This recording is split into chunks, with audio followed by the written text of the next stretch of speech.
Merry Christmas and welcome to another Mailbag episode of the It's a Mimic podcast. This is Adam speaking, and I'm here with Dan and Terry. I'm Terry sorry. was taking a drink. I was drinking my first Dr. Pepper in, I don't know, 5 years or something. and I'm halfway through already. we are here doing another Mailbag episode, which means 20 listener questions that have been sent to us, almost all of them through Instagram, and we're going to be answering them to the best of our capability. Remember, guys, that the questions are literally anything because we said we will answer anything. So, Oh no, Dan, brace for impact. Did I say? I don't remember saying that. no! Anything. I think you guys actually said you will take anything. So, and then we made a joke about it. That wasn't about Mailbag questions. Was that the other? That's the other podcast about Dungeon Masters. Oh, God. So this is going to be mostly about 5th edition's Dungeons and Dragons. If you guys remember last Mailbag, we had one entire table from Alexander and other Skip Davis. We still have a lot of his questions mixed in randomly, but he's not all one table anymore. So you guys can choose. We've got black, red, and white dice. Each one of them has a 20 option random table. So we're going to be rolling them, and we're going to be checking them off as soon as I can find a pen as we go. And we'll be... where's intern Dave for this? Intern David. There we go. Perfect. So I'll be checking these off as we go so we don't get any repeats. Otherwise, we roll again. And shall we roll for initiative to see who gets to ask first? We always do. Oh, I threw my Terry's dropping his balls. Dice. I got a 6. Adam got a 7. Dan got a 10. Dan, so you get to choose at your own purview which one of the 3 dice, and then I'll read a question to you. Cool. Know what? The black dice just treated me really well, so I'm going to use it again, and I will roll a natural 1. Yeah, see? So, yeah. You never roll it. I don't know if you know, you have to, if you roll it, you can't roll that die again right after. You have to roll another one. I have like a loading system in my dice tray, which is like a magazine, and then I just got one. You are the male Laura Bailey. Right. That's a hell of a compliment. Yeah. Anyway, the one. Fine. We have Eldon Tenor wants to know a good way for killing the party in a satisfying way. Satisfying for who?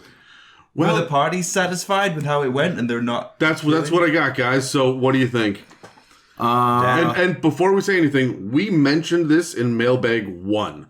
We answered the question about how to do the best kind of TPK, and we essentially all agreed, don't. Yeah. Right? Don't be looking for fun. Yeah, To torture your players and kill them. If you are the kind of DM that's patting yourself on the back for killing an entire party, you probably shouldn't be DMing, or you should be in therapy, maybe both. Yeah. That's kind of where we landed last time, but let's talk about killing the party in a satisfying way. I like where you went, Terry, with from a player's perspective. Right. Yeah. At what point is it satisfying for the entire party to go out at once? It would have to be this is the end of the campaign, or there is a tonal shift that you're doing in the campaign that requires the entire party to die. Everyone roll up new characters, and now we're moving to either exact vengeance or recover the bodies of our fallen dead heroes. Like, there would have to be a really good narrative reason for the entire party to die for me to be okay with it. I really don't like that idea as a general rule, just pulling the rug out from under the players. Hey, you've worked for 2.5 years to get to this point, and all your guys die. Haha, I fooled you. Yeah. That just feels like a real dick move, right? So I think... Sorry, Dan, we keep going. No. For me, there needs to be a narratively satisfying way, and the only time I've ever seen a TPK do that was when we had more than half the party moving out of the country. So, like, we needed to be doing a change because half the characters were not going to be in the campaign the next session. So we built up to this over 10 weeks, knowing it was going to end in some sort of new character shift. And that was the most satisfying TPK I've seen. It wasn't really even a TPK. No, everyone was kind of frozen and sewn, and then the next campaign was, all right, now go get them. Yeah. I think TPKs are okay, and they're satisfying from a player's perspective as long as the objective is completed and you still get that feel good. Whether it be, let's go for basic one, saving. You did save all of the orphans, and you got the last one out just in time, but you had to stay back to make sure that the monster does not kill them on the way out. If that sort of selfless act where you do feel like heroes, you do feel like guardians, I think that's satisfying. You kind of take that one on the chin. That, okay, well, we saved the people that needed saving. So. Yeah. Okay, my answer is going to be the exact opposite of what Terry just said. Just because kill the orphans. Kill the orphans. Because they're dying too if we're dying. Yeah, really, though, in an evil campaign, if you just set up from the beginning, look, we're all on the same page, we're all going to be working together, we've agreed that we're not going to fight each other, but then narratively or through NPCs, you say, hey, look, we're going after this MacGuffin, there's whatever the thing is, but there can only be one person at the end that gets it. Only one person gets to be king or god or whatever it is. And so they all work together to get to that last chamber in the dungeon. And then it's a free-for-all. Like that awesome movie where they're all on an island killing each other to see who survives. That's called Survivor. No. It's a yearly TV show. They kill each other in that, right? I believe they eat each other, but I honestly tuned out after season 1. I was leading you to say Hunger Games, and now then I was going to go, no, Battle Royale, a nerd laugh, but you didn't get there. So there's also another one called The Condemned with Stone Cold Steve Austin. Exact same premise. Is it good? No. Oh. What did I just say? It's also Stone Cold Steve Austin. All right, Terry, let's roll another die. Choose which one you'd like. As soon as I said it, I knew. I'll choose Stephanie. So. All right, so that's the white die this time. She's pink, but we're saying white. Sure. She's got white in her. Sure. Dad. What'd you get? 5. A 5 on the white table. On the white table. At Thunder Toss.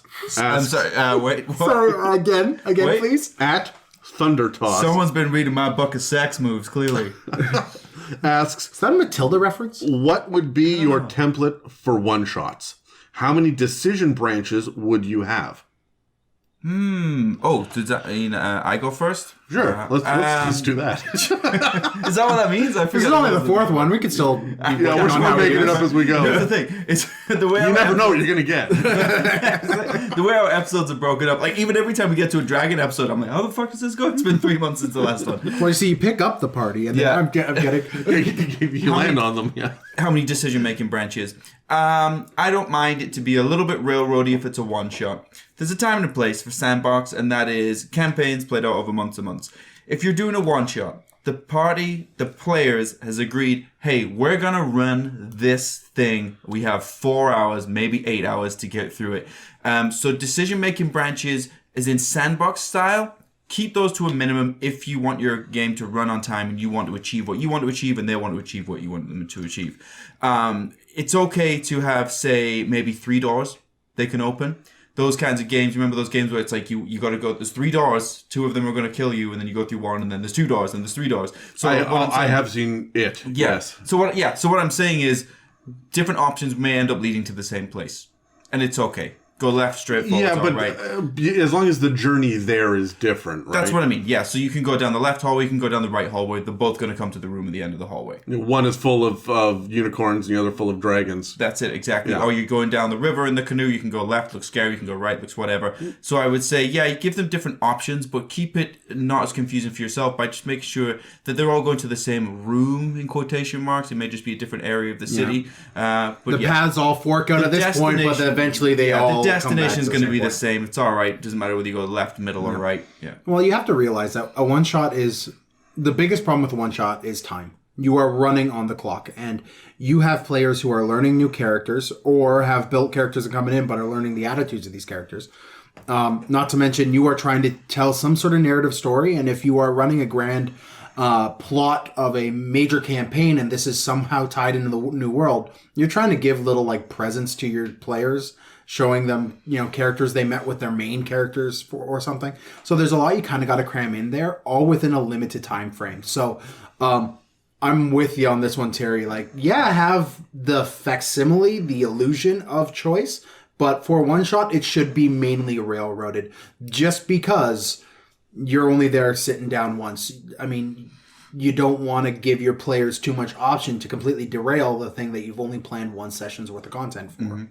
Honestly, look, I agree with you to a point. I never like the idea of saying... saying that you're not going to give the players enough agency, that there's an illusion of choice. I always want there to be choice. And if the players, if you set up a giant one shot with hey, we're all going to go fight the Froghemoth, and they're all like distracted by the freaking tree to the left with the purple flowers, or what do the flowers do? And they want to burn an hour and a half on that. Are the players having fun? Yeah. Then this is a success. Yeah, no, you're right. And so that's kind of where I'm coming from. Here's an interesting thought, though. I've never heard the phrase decision branches before. Or if I have, it was like a long, long time ago, and I've long since forgotten it. And so I'm sitting there thinking about like what Terry's talking about with going to different paths in the dungeon, or what Dan's talking about going, there's obviously this one way to go. We all agreed we're doing a heist. So you start at the bank, right? Like, and that's, both of those are totally legitimate. What about doing a one-shot that's entirely roleplay? Guys, build your characters. We're at a ball. And that's it. We're just at a glamorous event that everybody's showing up for. And I've prepped a shit ton of NPCs. You guys can sandbox whatever you want at the ball. But the general agreement is no combat. Yeah. Yeah, that can still be wicked interesting if you're doing something like a Murder on the Orient Express type thing or something. Yeah. On the airship. I could see that, but that's kind of the illusion of choice that I was talking about as well. Is if you have like 35 NPCs they could talk to, but the end goal is solving the murder on the but my point is that there's no end goal. Is do what you want. Meet these NPCs and see what's going on. And you might just have little random encounters. And at the end of the day, I'm just going to say, look, thank you for creating these. I'm going to use your NPCs and the ones you've interacted with in the main campaign in 3 months. Yeah. That's a cool idea. Yeah. Right? And so... You run the idea of... you run the danger of it being a little aimless if there is no end goal. Like, if there's no reason for them to all be at the ball. I would put weird little side missions in. I hear what you're saying, Adam, and I love this, because I like fucking with people. I might have it like the Terry gets me. The kitchen staff are run off their feet, and like... The head chef comes out and says, I'm terribly sorry, we're running off our feet. Would you mind helping us out in the kitchen? Yeah. And just see how deep into it they go to see if I can get the barbarian loaded up with little side quests. I'm with you. Shit like that, right? And that's what I'm thinking. Like, Dan shows up as a gnome because of course he does, but he looks identical to the prince. But just weird. Shorter. No, identical to the prince. Identical to the prince, except the prince is a Goliath, and I'm just an ugly ass bald gnome. No. Like, actually identical. What do you do with that? As a role player, what do you do with that? Right? I kill the prince and take over the kingdom. No combat. I knock the prince out and hide him in a thing. Still no combat. I poison the prince. No combat, Dan. And poison him. With my poison arrows. A vial of poison. Some people might argue that that's combative, but whatever.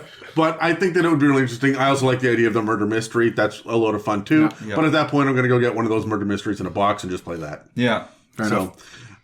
Oh my God, we need to do that in a D&D session. Just invite a whole bunch of people over and you can choose what race you're going to be, and then you smash them all together and say, here you go. And actually play one of those box murder mysteries as D&D. Yeah. Somebody write that down. That's fucking brilliant. David? Write that down. David? God damn it. All right, whose turn is it? It's my turn. Okay, I'm going with the black die. Nine. Colton _Adrian asks, will you be covering the new UA article, Class Feature Variants? All right, so... Next question. I'm going to be totally honest. Dan and I have been talking for months about doing a show of just covering all of the UA stuff out there. And honestly, it's really straightforward and a little bit dry. And we've had a couple of struggles. Your show is, or the content? The content and the show. And a lot of the content... We tried to record a couple. And the content's a little irrelevant, too, at this point. Like, there's a lot of it, but it's old. And it's obviously been bypassed at this point. There's nothing that we can add to this conversation that isn't already in a Reddit post somewhere or a YouTube video. Right. And so we don't feel like we have anything new. If at some point we have something new to say about it, then absolutely we will. We are more interested in hearing what you guys think as you're playtesting it. Yeah. Than saying, hey, why don't you do it this way? Right. And it was actually really hilarious because we did the Rangers episode. Yeah. And we recorded it, and 2 weeks later, they released this new Ranger variant. Yeah. And in the episode, I said, what if your animal companion could be a swarm? And then that was the variant. That was the They very released the Swarm Lord, yeah. And then we're like, well, shit. Because then it came out like the next Exactly. week. Adam is actually part of a very nerdy version of the movie Minority Report, where he is supposed to be saving lives and preventing crimes, but instead he's just... I just lay in my bathroom and He's go, just leaving. what if? he laid in his back. Ranger variants. Cool. All right, I'm going to grab the red dice. Go for it. Nicola is 13 minutes away with our pizza. Okay. Thanks, Nicola. Not anymore. She's already done. Oh my God, I can't believe we've done 15. this. 15. Thunder Toss sent us 2 questions, and I put them on different tables, This and we hit always them both. happens. That people are Yeah. going to think we only have 6 things instead of, I don't know, 20,000 downloads, Dan? Something. Oh, we're way more. I don't even know where we're at now. Damn. At Thunder Toss asks, what would be your template for session 1? How much combat, social, or exploration, and in what order? Oh. Who's going first on this one? Terry, you handle this because Dan and I already have an answer. Sure. How much of each in session 1? Yeah. Okay. And in what order? How would you do that? Well, I'm going to... He's so excited. I'm going to forget that question, and I'm going to put it like, don't ever be looking for a specific thing. You present a problem to the players. It is up to them what they do with it. For example, session 1, everybody's level 1. A wounded goblin hangs out of a merchant's cart on the street, on the road. The merchant is bled out to death, and all of his wares are all over the street. The goblin is wounded. It's up to you what you do here. You can make this some sort of explorative encounter where you basically just steal all the stuff and take it away. Sounds like I'm getting a pet goblin. You can kill the goblin and so spark the ambush, or you can roleplay with the goblin. Don't ever force them to do one thing, because then it becomes predictable for the players when they can see what you want them to do. But also, the flip side of that is sometimes if you put a problem in front of them, if you're looking for a specific thing, they will realize this, and if they don't know what you want them to do, in quotation marks, you'll get that freeze of all the players going, I don't know, man, what do you want us to do? But if you leave it up to them, if you put a problem in front of them, it's up to them how much combat there is. It's up to them how much roleplay there is. It's up to them how much exploration there is. The party is going to tell you what they want to do, mostly. But don't ever tell them specifically, hey, this is a combat encounter, this is a roleplay encounter. I agree with that, absolutely. Yeah. But I'm going to give a little bit of a different answer. And Dan and I have been working on, because we were going to do this Unearthed Arcana show, we got super excited about it, did all the prep, did all the research, started to organize and schedule and plan and work with artists and musical artists to create the new music and whatnot, and then decided that neither of us are really excited about this. So instead, what we're doing, and it's already playing on... That's the bathroom you're pointing at. Okay. No, on Thursday nights. I'm pointing at the calendar that's on the bathroom door, Terry. Sure, okay. Yeah, so Dan's here. we've decided that we're going to build a campaign session by session. And of course, from level 1 to level 20, and of course we had to start somewhere. And so our episode 5, after we've kind of built the campaign world and the direction of the campaign, we'd actually build a session 1. Yeah. And I think there were 6 encounters that we threw together, and they were, they just get you from point A to point B, and by the end you've got a party. Yeah. Right? And that's kind of our answer of how we would do it, because we sat down and we did it kind of on air, and I'm excited. That should be coming out in a couple of weeks, actually. Okay. Hold on. This is Adam in the editing suite doing a little bit of damage control. We realized that we hadn't flipped to the calendar appropriately when we were having this conversation, and we were recording it weeks in advance, so our timeline is a little bit off. At the end of January, we will have recorded for an entire year and been releasing this podcast for an entire year. And when that happens, we will be launching our second show on the same channel. We'll be focusing on how to build a campaign. The first 4 episodes will be preparing the campaign, and then every episode we'll be able to take one session full of encounters, and we will walk you through not only what we do in our prep, but also why. We're going to start at level 1, we're going to do a number of sessions at level 1, and then move on to level 2, and level 3, and level 4, using milestones and a basic timeline, and hopefully enough inspiration for everybody to be on the same page and to be able to use our inspiration and our methods at any level. So, that is coming, It's coming in our year 2, so we'll be launching this in the beginning of February. We're very proud and excited about it. You guys, if you're following us on Instagram or some of the other social media, you'll be able to see some of our little announcements. We are just bursting at the seams to talk about this and get it ready to go. So this was a little bit of an accidental preview, but we're going to leave it in because we want you guys to be as thirsty for this shit as we are. Now, back to the regular mailbag episode. Next question. It's you. That's you, Terry. Oh, yeah. I'm going to roll the red table, please. That's the one in the middle. 16. This is from Pepperina_SparkleGem. All right. Asks, if you could sit at anyone's table from the Instagram community, who would it be? Oh, Pepperina, that's a good question. Mm-hmm. If I could sit at anyone's table from the Instagram community, who would it be? Dan's got his answer. He's so stoked right now. Oh, shit. Oh, fuck. Dan, you go, because I want to think about mine now. No. I had a joke answer and be like, anyone but Pepperinas. I just want to think about mine a little bit. No, I do legitimately have one. I would love to sit down with Cameron from D&D Coalition. He's got a fun little table going, and from the snippets I've seen in the Instagram community, it's been lots of fun. So either that or RPG Yogi. Like... Yeah, the Crit Chicks look like they've got a great time when they play. I've actually watched a couple of their, and it's a lot of fun. And then there's the Crit Storm guys, which are lots of fun as well, and have been super helpful to us as a podcast as well. And would just love to roll dice with them, just because we're buddy. But nice.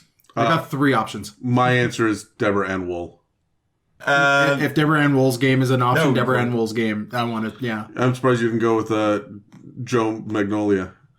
I can never say his last name. I'm actually going to say Joe Magnolia for me, and it's not even for Joe, and I'm sure he's a great guy. It's not even for his wife. It's phenomenal. It's actually the room that he plays D&D in looks like I just want to live in it forever. Oh yes, 100%. He has my dream basement. Oh, it's incredible. So just for the room, I'm just using you for your room, Joe. I like it. All right, I'm going to roll on the white table now.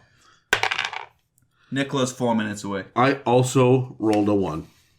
Alexander Another Skip Davis asks, have you guys ever read the original B2, Keep on the Borderlands? Oh, yes. I'm currently playing through an updated version of it with new 5th edition rules as well. I have not. No. I don't know much about the Star Wars fiction. Yes, tell us all about Captain Picard and things. Oh, what is it? That was a like huge twitch that he just did. Man, that was what is it? B2 Keep on the Borderlands. B2 Keep on the Borderlands is an old module from Advanced Dungeons and Dragons days. It's one of the iconic modules. It's fantastic. You are raiding the Chaos Scar. It's which is right next to the keep that is on the borderlands of like monster territory. Mm-hmm. So it's lots of fun. Lots of giants and orcs and goblins. And here's the thing about D&D and RPGs and stuff like this that people are starting to discover about me.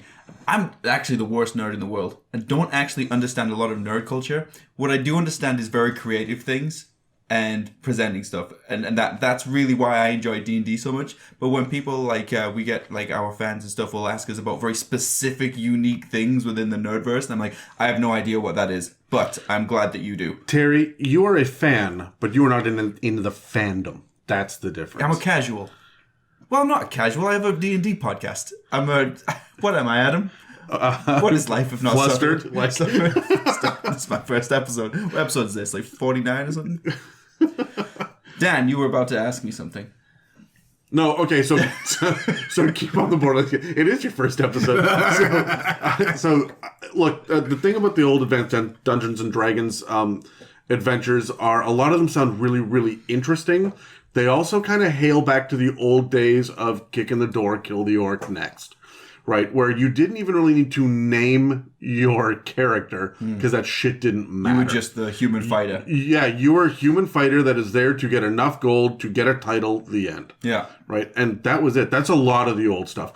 As they continued to publish them, they got more story to them, and they got common villains and recurring enemies, and that's kind of the birthplace of where all of these stories and the idea of role-playing in D&D comes from, because back at the beginning, the very early ones were more about wargaming than role-playing. Right. And so when you see things like B2, Keep on the Borderlands, if you see B2 or, F6 or whatever, they all had these numbers so that you could track when you're supposed to play this in a series. Right. So I really like that they do that. I much prefer the 5th edition stuff that we have now. And I've seen actually quite a few, especially on DM's Guild, there are quite a few adaptations from the early things. Like, I mean, Curse of Strahd is an adaptation from early modules and Ravenloft campaign setting and whatnot. I'm excited to see more throwbacks. Right. I think that the Temple of Elemental Evil didn't get enough justice in 5th edition. Nope. And I want them to go back, and it doesn't have to be the exact same story, but I want to breathe in these old stories again. One of my favorite ones, and I can never remember what it's called, is the one where a spaceship lands and you can actually get lasers and shit. And it's a Mind Flayer spaceship. But you don't know that, and it was kind of like an introduction to new players about who Mind Flayers are. And I mean, it's old and it's awesome. Dan, are you looking it up right now? I'm looking it up right now. But it's on the tip of my tongue. Yeah, I know, me too, because that's one of the ones that I've read. Expedition to the Barrier Peaks. Yeah. But there's nothing in it that tells you that. That Expedition to the Barrier Peaks sounds like, I don't know, giants, maybe, right? But no, man, you are in a spaceship. It's a dungeon crawl through a spaceship and you get laser guns. Yeah, it doesn't sound. It sounds more like jungly or something to me. Yeah. Yeah, and but I mean, this is back in the pulp sci-fi and when sci-fi and fantasy really bled together, where you could have, a great sword in one hand that was glowing with the magic power of Ra, and then in the other hand you'd have a laser pistol. Yeah. Right? And that was totally normal and fine. I kind of miss those high fantasy. That's not even high fantasy. That's sword and sorcery. Pulp sci-fi. It's pulp sci-fi. It's like Buck Rogers. Yeah, it's space opera, right? Yeah. And that's what Star Wars is. We just keep forgetting that and trying to answer how the Millennium Falcon flies, right? So I love that old stuff. I watched Star Wars last night. Did you? Which one? You know which one. Fuck. You watched The Phantom Menace again? Yeah, I watched The Phantom Menace. That's like Menace. the third time, Terry. Yeah, in like a month. Because young Anakin Skywalker looks like what I looked like when I was a child as well. I'm going to show you guys one day. But really? Yeah, almost exactly. Thankfully, you don't look like grown-up young Anakin. Yeah. Oh, that's rough. True. Bless him. Just trying to get through life. He was a childhood actor. It's hard. He was in... Crap, what was it? Oh, Nicola's here. Oh, Nicola's here. Go get food. We can pause. Okay, Adam here again. I'm going to just save you guys from listening to us chew and tell stories about things that don't really matter. So here, I'm going to summarize the whole thing. Turns out Nicola was not a hot girl. It was a Russian guy, and Terry was disappointed. Dan told a very long story that didn't really have a beginning or an end, and that we mocked him incessantly for it. And then I got confused about which movie Elizabeth Hurley and Brendan Fraser were in together. Turns out it wasn't Bamboozled, it was Bedazzled, but I took half points anyway, and then we discovered that I'm keeping score for nothing, and the points literally do not matter in any regard. So that's what we had accomplished while we were chewing on pizza loudly into a microphone. I've cut that, you're welcome, and now we're going to get back to the episode again. Let's see how many more times I've got to do this. All right, my turn. We're 2-2. Let's not yell. Disappointed about Nicola. Dan, roll a die. Right, Dan, roll a die. Dan, roll... Fuck, there you stop speaking. Got the black one. 19. 19 on the dice. The black. black table. There's barbecue sauce all over the tables now, Adam. Good job, Adam. You know what? Don't judge me. We edited out all of the chewing. Yeah. We got another one. Welcome, Internet. We're perkier now since that break that the internet came here. Yeah. We're all like down. Fuck this, pizza's gonna be here. Boom, we're good to go. Yeah, there we go. It was like we got a meat injection right into our bloodstreams and we're good to go, right? Yeah, talk about meat injections, please. Dan, stop censoring me. 19 on the black die. Pepperina again. Fuck, asks, Something about meat injections? can we get a sample of what the courting process was like between Adam as the half-orc and Terry as his character. Was Yes, about me to Jen. it's a very role play heavy group as well, and like I was so into that campaign that I was really into it. But there was some awkward moments, just like this, where you would like lock eyes with me because we're having a conversation. I'm like in love with an imaginary half-orc woman. That All right, I'm just going to Adam. set the scene real quick. You have just rescued a bunch of half-orc slaves from a sapphire mine. Oh no, that was way before. That was way before? Yeah, Oh. no, Actually, I wasn't didn't- there for the whole courting No, process. I wasn't too into her at first because she was kind of inappropriate. She had no boundaries. She kept No. trying to grab me and stuff like that. And I was playing the whole, "Oh, fuck this, if I did this to you, fuck you, blah, blah, blah. But kind of quietly to myself. And so it took me a while to like get on board with it. Well, you kept talking about. Sorry, which one's the most attractive one? Which one is the prettiest one? Is she like fit like a CrossFit chick, or? And you just kept asking these questions, and so she would also be equally as interested. And she stomps her she way up grabs to you. you. But I mean, she was an ex-sex slave, and like for orcs. We don't talk about her past. No, we don't. Like at all. But it was heavily implied that these women who were slaves of orcs, right? And like, there it is. Welcome to half orc Yeah. society. But Yeah, what did you think it was? Love? so no, but she had no tact. Like the mating ritual is what she saw in the Yeah. in the caves, right? And so she comes out and just like swinging at Terry, just straight on. Like she walks up and Like a deer in the rut, man. and takes you by your manhood in her giant green fist and says, "We should mate," and let's go, and saunters away swinging her hips seductively. And Terry didn't know what to do with that for about 3 months. What do you Terry do with still that? doesn't know what to do with it. What do you do with that? But she was beautiful because, And then I found some art online, and I'm like, she looks kind of like this. And Terry's like, please, tell me more. Yeah. I still have a picture of Kogu in my phone, actually. Yeah, I loved Kogu. That was used to be in his wallet, but That was the most... No, she was my lock screen for a little bit, I'm embarrassed to say.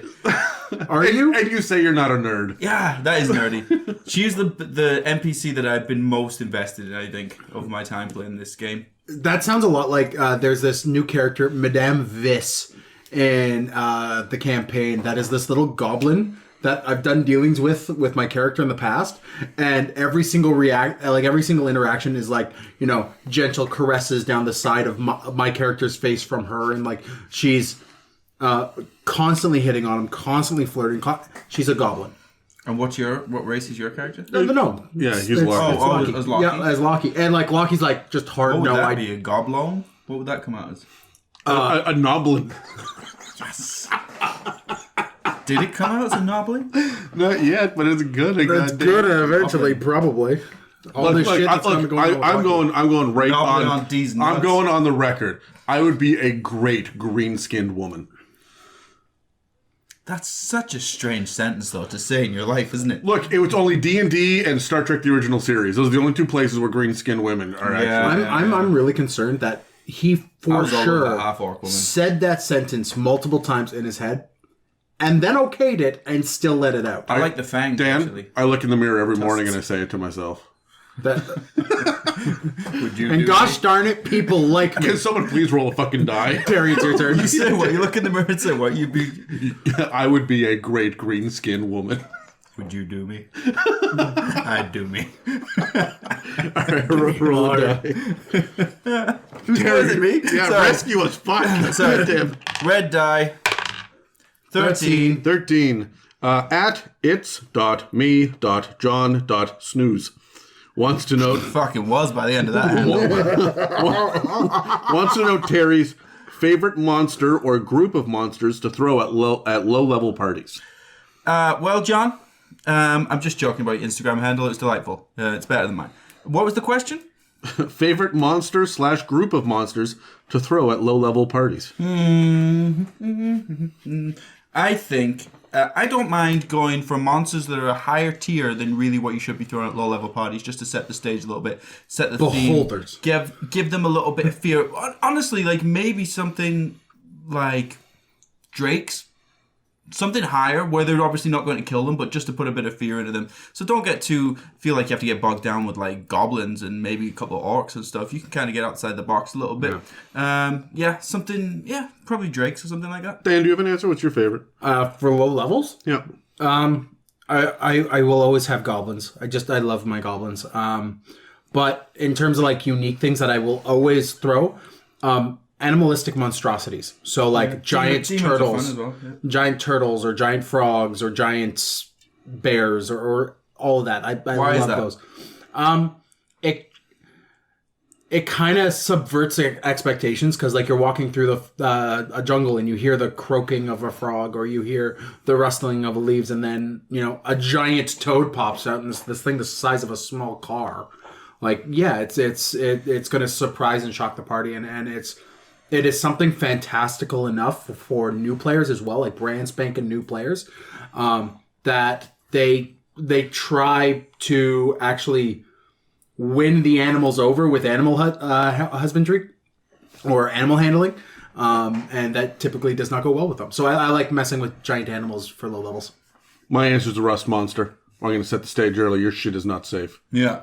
You're going to win that combat, but your shit is going to be gone.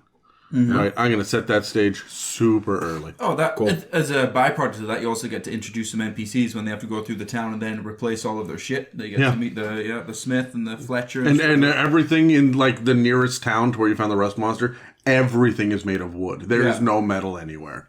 Yeah. No, wooden swords. Level 1 party with wooden swords. Yeah, there you go. Red die. What do you got for me? 11. Oh. Sir_Baggio asks, how many dice do you have? Not enough. Next question. Yeah, I don't believe this guy's really a knight either. Really? Do you guys know how many dice you have? Do I not know? I've got like a fucking... I have buckets, and it's still not enough. Yeah, Dan is literal buckets. When we roll dice for the It's a Mimic show, we often just pull out one of the buckets and just start digging. Yeah. Find out one that inspires us in that moment. Yeah, I got one. However, we made the discovery today. You don't have a single white die. I don't have a single white dice. Die. Please. Singular. No, yeah. No, like singular. I don't have any white die at all. Right? Well, you got a couple of D6s. But they've got like pips on them. They might be out of a Monopoly game. Well, there's a couple that are also like scatter dice from Warhammer 40k. Yeah. I have a small lunchbox full. I don't own a small lunchbox, but the amount of dice that I have would fit into one. You're obsessed with categorizing your dice, Adam. Like, you actually keep them all separated so you know exactly how many sets you own. Adam's dice are the most organized dice I've ever... When Adam's house, I saw all of his dice. They're arranged like mini bars at a hotel. Yeah. Like, if you pull them out with the slot, but you've only got 30 seconds before you put it back in, otherwise you're getting charged. That's what Adam's dice was like, arranged just so. I have 268 dice. Okay, Jesus fuck. Why did you count them? Well, no. What he does is there's 7 dice in a set, and then I have a bunch of randoms. But everyone's just got the randoms, right? No. Yeah. I've got a couple of your randoms, I think. Oh, probably. I got into a habit. I used to have a lot more dice, but I got into a habit. I started like 3 or 4 groups of newbies, and I just handed out dice. Like, I would collect sets, and I'd just be like, "These are yours now. Yeah. These are yours," and like actually. These are yours. I'm giving you these dice. Those are yours. And we would run until they started buying their own dice. My first ever time running a D&D game, everybody was brand new, so I brought everybody it was around about Christmas time, so the gift brought everybody a set of dice and a little mini. Yeah. Dice are a perfect gift for a gamer, because no gamer could ever have too many dice. Yeah. I had a thought the other day about the idea of people rolling dice. Sorry, I'm going to sidebar just for a second here. About people rolling dice, and you guys know, you've been at a table with those players. They roll the die, it goes, oh great, a 17, and pick it up before you can check. And I was thinking about people like that, right? And I've been known to do that a couple times. Right. I've been called out on it. And then there are the people that roll, and it's kind of cocked, but they like push down on the top and be, oh no, see, look, it's fine, just to make sure that's on the answer that they like.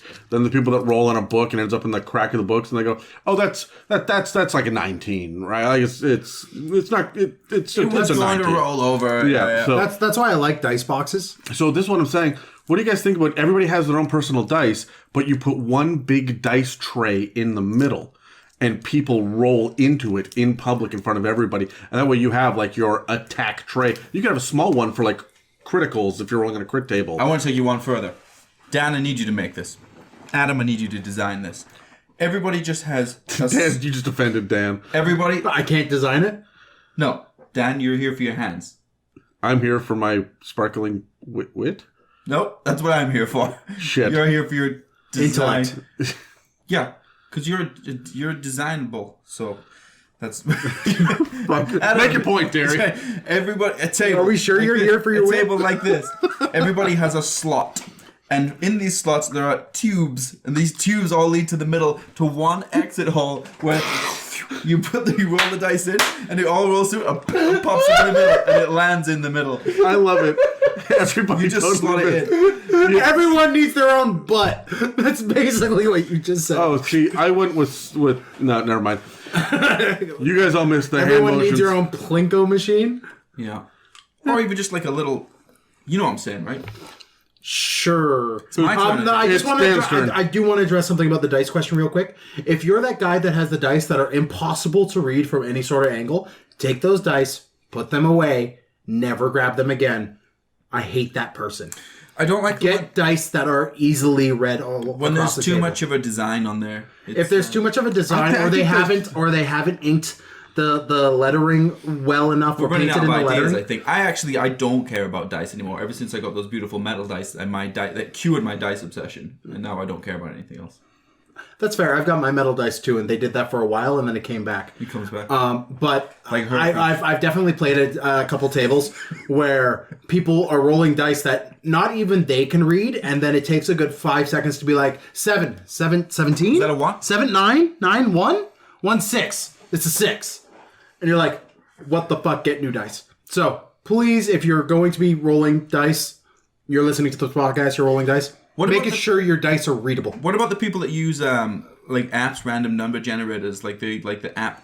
Absolutely not. That can be tampered with. Just roll a fucking die. But also it kind of takes away from the magic of it all, doesn't it? If it doesn't go clickety clack, it doesn't count. I have a friend It's just go who has clack, take it back. I have a friend who has programmed his character sheet, everything else. It's got everything that's inputable to his character sheet because he's a technophile. He loves his technology. And I complained to him once about it because I don't like having automated dice rollers. But I complained to him once about the even like it's unsatisfying. There's no clickety clack. So he made it so each time he pushed the button to roll, the sound of dice rolling would happen. And he was like, there, I fixed it. I'm like, No, that defeats purpose. Look, I'm anti D&D Beyond, right? I want pencil and paper. You want pen and paper. You don't want any technology at the table whatsoever. Yeah, now I allow it in my Tuesday group, but I give Dan shit if he pulls his phone out at the table. And I run off D&D Beyond half the time, so I've started like printing off the D&D Beyond. I like D&D Beyond for inputting everything. Hopefully they're not about to call us with a sponsorship request. I like D&D Beyond for inputting everything, but then I want to print the sheet. You want to know what my problem is as a player is if I'm typing it out, I can type it out in 10 seconds. I check the box and I've moved on. I didn't learn my shit yet. So I'm showing up at the table unprepared. That's my number one complaint about it. I want, if I'm taking the time to tell you what favored enemy actually means while I'm writing it on my sheet and I'm filling it out and I'm like, and I chose giants and then I will remember that shit. That's part of my memorization process. That's part of your memorization process. For me, like, it's just personal. Like, for me, that's how I remember which spells I've chosen if I'm a cleric and I can renew them on a long rest, right? Like, there we go. it's just a style thing. I don't mind technology at the table. I don't like automatic dice rollers because, like you said, they can be tampered How with. about how lost you get if you have to use somebody else's character sheet? Like if they go away for a week or something like that and they're like, hey, we're going to trust you play my character. Oh, I always just I let the remember playing DM do it. Bargus one time, your character Adam, and I was like, and it's not that your sheet was complicated, you're a very organized person. It was just different to mine, the layout. Yeah. So I was just like, what the fuck is this? I don't know. Okay, Yeah. I'm grabbing white Go and we're for going it. to roll. Sure. That's 10. That's a 10. Yep. Dis. Alexander, another Skip Davis, asks, favorite 2 color combinations? Favorite 2 color combinations. What? Is this just a life question or? I don't know. I think he's talking about dice. Oh. Oh, is he talking about dragons? I really don't know where he's going with this. Look, we accept every question. Yeah, cool. My favorite color is green. It just always has I've been. never met anyone who likes green. Well, yes, now you you have. have. It's me. Yeah. Intern Dave as well. Really? Yeah, I've always loved green. It's my favorite color. Like forest green? Like a deep forest green. All right. Yeah. Yeah, cool. Yeah. So my favorite dice to use are green and gold. Those are my favorite dice to use. Oh, yeah, that's nice. Yeah. That's very festive. I've also got like a pale, almost sickly green dice with white lettering that I'm a fan of as well. What about you? Beige and mauve. Any person who says his favorite color is beige should be shot out of cannon. Well, your top's mustard. I guess it's not quite beige. Beige and mustard, my two favorite colors. No, black and pink. Just in life, I just like the way it looks. Very rock and roll, kind of emo, I guess. Yeah, it's very emo punk. I don't see that as emo at all, man. That's 80s like hair metal. Yeah, I get. Oh, Well, yeah. I see that as like late 90s, early noughts. Like No, you want to know what it is? I'll tell you why scene Terry culture. likes it. It was like No, scene. I'll tell you what it is. Why Terry likes it so much, and it's because those are the colors of the leather jackets in Grease too. That's right. They are. Oh, Yeah. there you go. Grease 2, Michelle Pfeiffer played Stephanie Zanoni. That this die that I'm rolling tonight is named after. Yep. And you just put it down on a natural 20. What's your favorite color combination? She was. Adam? Navy blue and black. I don't know why. I just think that's badass. Sure. All right, Very, cool. Nightwing. Yeah. Sure. Yeah, I mean, those are the comics I read growing up. That's probably exactly what it is. No. So, all right, my turn. Adam West's tights. Nope. Those are gray, but god damn it, Dan. 11 red. I already rolled that. All right, I go to the other table. Black. Black 9. Black 9. Shit, I'm Already over rolled. 2. All right, so white. Fuck, did we do this? White 18. We didn't do this. All right, cool. Alexander Another Skip Davis asks, what's the worst thing about 5th edition? I've never met, like, what does he mean by another skip? I have no idea. I've never met the first skip. Mate, I could not tell you. Anyway, Dan? My least favorite thing about 5th edition, attunement. For why? I've always, like, I grew up playing, like, 3.5 is the edition I spent the most time playing. And it's just load up on magic items until you can't carry any more magic items and then get a bag of holding and start carrying more magic items. As a dungeon master, I appreciate attunement. As a dungeon master, I do appreciate attunement because it kind of helps you manage power creep a little bit. It's not even that. But it's forcing choice. it's also forcing choice. Instead of But just when you having get to 5 like great level axes. 12, you are juggling attunements, and 3's just not enough, in my opinion. Do you It's think not. your attunement amount should increase as you level, just like everything, like to like level 10 I would or love 4? to see the rule change to be your attunement slots equal your proficiency modifier. I don't see why that can't be a thing. So up until level 4, you have Because you can only maximum have 6. so you can, and then at the end you can only maximum have 6. Yeah, I mean, sure, why not? But Yeah. as for 5th edition, Keeps it manageable. and also how there is no set price for magic items, and it's just like this. For uncommon, there's a gap, and Like the range. yeah, I would prefer. I don't mind the range number. because it encourages roleplay. It encourages roleplay, but it also the power levels of an uncommon item vary drastically, right? But that number doesn't. So it's I would prefer to have set numbers for everything. But that's again my 3.5. It should be based bias on holding over. power and ability over how rare. Exactly. Yeah. For me, a friend of mine once said, it was Dan, Oh, we're friends. that when you, a work associate of mine once said, when you are unnecessarily specific in some areas, you create ambiguity in other areas. Do you remember when you said that, Dan? Yeah. Those are Rangers episodes. Stuck with me when you said that, and I realized when you said that 5th edition is like that sometimes. Very, very, very specific on rules in some areas, very vague in other areas. We've talked about the whole poison thing many times, and so I think there's times when it creates confusion.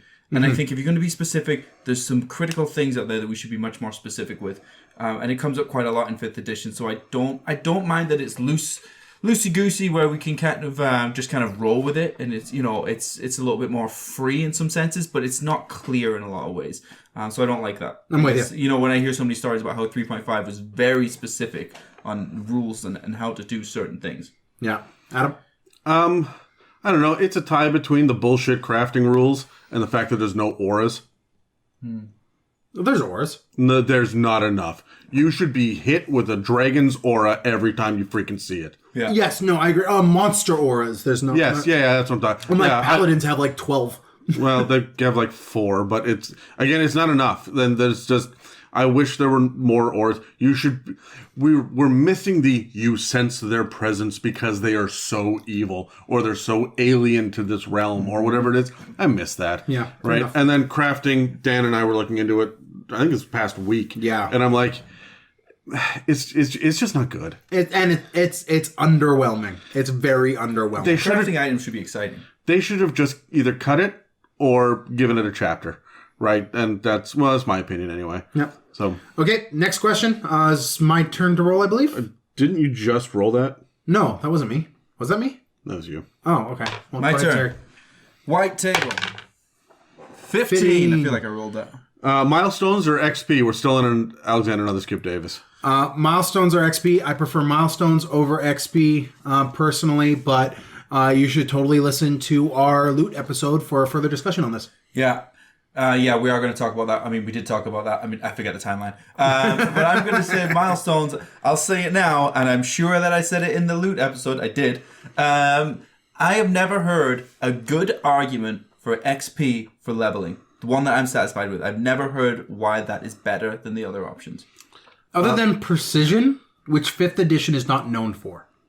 It's not known to be that precise thing, and you just talked about that in the last question. Yeah. So check out the episode on loot because we're going to talk about it in more detail then. I don't want to do it now because I'll be repeating myself.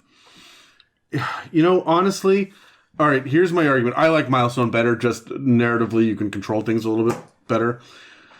Here's what I'll say about experience. You don't end up with long, meandering campaigns that go nowhere. You can just level. When you hit level 20, you're done. Yeah.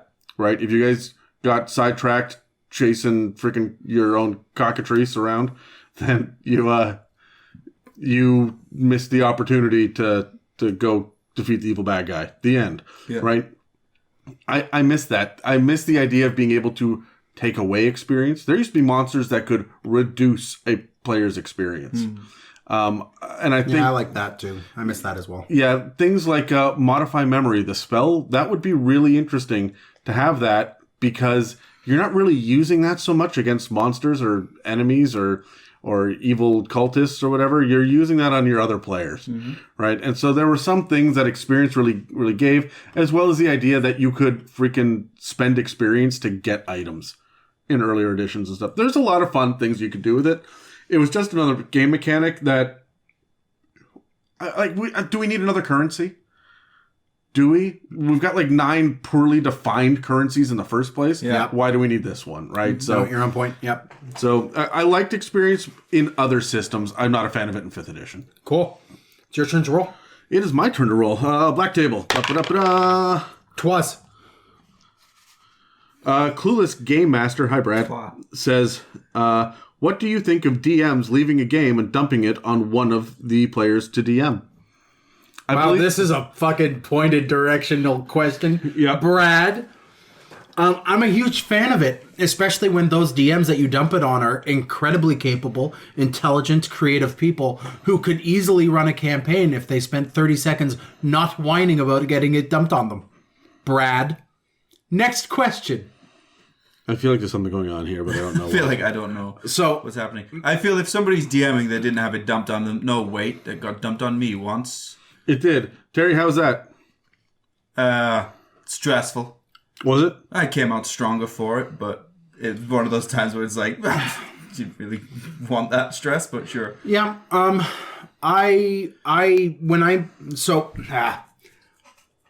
I play a lot and have a lot of my people in my friends groups who don't play D&D, and they see me as the D&D guy in these communities I hang out with. So I have a lot of people coming to me and being like, "Hey, I really want to play D&D." And the thing is, I really want to play D&D with them as well. But being a dad, a podcaster, single income family, one of the most expensive cities in North America to live, it's hard to find the time to run 15 different games. Yeah. And often I find a lot of groups get the bug of being super excited about playing Dungeons and Dragons, but I can't match that. Yeah. Because my priorities aren't there. So what I will do is I will groom one person to take over the campaign. And sometimes I don't communicate that well. Can we use train or mentor over groom? Is that okay? Sure, train or mentor, either way, right? But like, what I'll do is they'll help me roll up initiatives and manage initiatives. They'll help me build encounters or whatnot. But I really do enjoy kind of building up these groups, and it feels a little bit like just, lack of a better term, church planning in various locations. Is I'm setting up this leader to lead this group. Now I'm going to go to this other group, set that leader up to set up that group. And there's 3 games going on weekly that I've set up and are now continuing. One of them, which this person runs, Brad, who was on this podcast, who's been on the podcast, has kind of slowed down and taken his back seat because all of our lives are busy.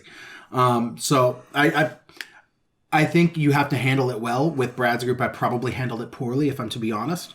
But that was at a really busy point in my life. I had a new kid, so I think that he's so now, because you're like, I handled it poorly. Now it sounds like he was being a dick, but I think that was just some friendly. Oh no, it was friendly banter, 100%. I love Brad, absolutely love him. But if you're gonna do it well. Just like anything else, like make sure you're communicating. You need to find the right person to take it over. Yeah. Yeah. Also, even though I just said, it was stressful when it happened to me. You only do it if you want to. Nobody's forcing you to do it. Yeah. It's not prison. Well, I mean, say no. You guys also remember the time that Terry dumped a campaign on me, right? Like you finished Curse of Strahd, no one was done with the characters yet, and I'm like, well, I guess I've got a homebrew that I've been kind of developing for a few years, and then you and Jamie were just like, well, then fucking do it. Yeah. Like, all right, here we go. Do it now. Yeah. I didn't even know I brought all these books. How could I even know? So I'm like, but I haven't done enough prep yet. Adam's like folding maps out under the table. Can we get another table? I want more maps. It's so lucky that I brought these with me. I really like taking over campaigns, like from the other side. I really like taking over campaigns from other people because I feel like it breathes a new, fresh life into it. Yeah. I love the first 12 sessions of a campaign. That's when I feel like it's the most vibrant. And if you haven't hit your stride and they're not engaged by then, probably kill it and do something else. Dan, how many campaigns have you killed?